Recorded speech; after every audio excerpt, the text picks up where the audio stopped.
जो मंत्री जी की योजना से जो वार्ड में काम किया, जिससे कि सड़क नाले की समस्या लगभग दूर हो गई, लेकिन फिर भी जो योजना बच गया वो योजना सिर्फ और सिर्फ मेयर और नगर आयुक्त के विवाद के कारण थम गया।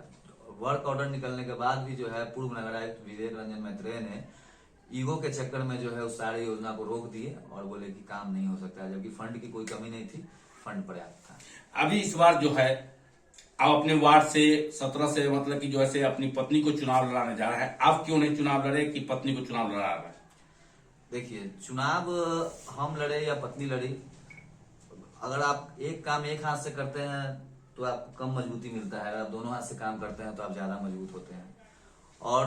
पत्नी के चुनाव लड़ाने के पीछे सबसे बड़ा कारण ये है कि जब हम क्षेत्र में जाते हैं तो लोगों के बीच में कभी कभी थोड़ा कम समय दे पाते हैं, क्योंकि ये हमारा आप देख रहे ऑफिस है, तो जो भी लोगों को समस्या होता है वो सुबह से दोपहर तक यहाँ पे लोग आते हैं, बैठते हैं, बातचीत करते हैं, जिस कारण जो है क्षेत्र में हम कम समय दे पा रहे थे। तो अब है कि अगर पत्नी अगर यहाँ पे रहेगी, पत्नी अगर यहाँ के ऑफिस को संभालेगी, अगर किसी प्रकार का अगर कागज पत्र का काम है या कुछ भी है नगर निगम से रिलेटेड, तो वो अगर यहाँ संभालेगी तो हम बेहतर ढंग से क्षेत्र में काम कर पाएंगे। 5 साल में जो काम किए उससे ज्यादा अच्छा काम करने का मौका मिलेगा। हम इस कारण से जो है पत्नी को इस मैदान में लाए। और सबसे बड़ी बात कि मेरी पत्नी की शिक्षा दीक्षा पंजाब में जो है पटियाला यूनिवर्सिटी से MBA की हुई है, वो भी जब यहाँ आई तो उसको भी जो है घर में रहना उतना पसंद नहीं था, वो भी कुछ करना चाहती थी। वो भी बोली कि नहीं, कोरोना के बीच में आप जो काम किए हैं लोगों के बीच में, क्योंकि कोरोना के बीच में आप लोग देखे होंगे कि जो भी हमारे स्तर से अपने निजी कोष से जो संभव हो पाया हमने लोगों की मदद की है, या फिर बाढ़ के टाइम में।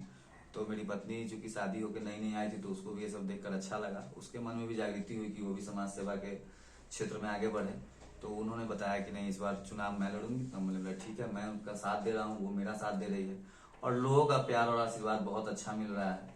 इसलिए मैंने पत्नी को चुनाव मैदान में लाया। अभी नगर निगम में 49 वार्ड है, 49 वार्ड में मतलब कि जो है से हम लोग घूमे हैं, लोग बदलाव की तरफ आम जनता जा रहे हैं, आम जनता ठगा महसूस कर रहे हैं कि लोग प्रतिनिधि लोग जिसे कोरोना काल में मतलब कि जो है से जिस तरह प्रतिनिधि को खड़ा होना चाहिए, पूछताछ करना चाहिए कि क्या दिक्कत है, क्या परेशानियां हैं, सारा चीज सरकार की योजना बहुत से थे, तो उस योजना के तहत में मतलब उनको मतलब कि ये करना चाहिए, वो आम जनता ठगा महसूस कर रहे हैं, तो इस पर क्या करना है? देखिए,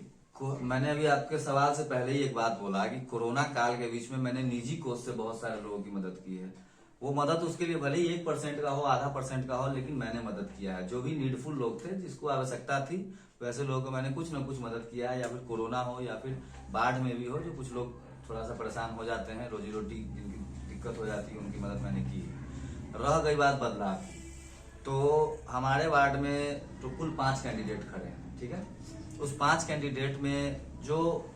पूर्व पार्षद हैं उनके द्वारा एक डमी कैंडिडेट लाया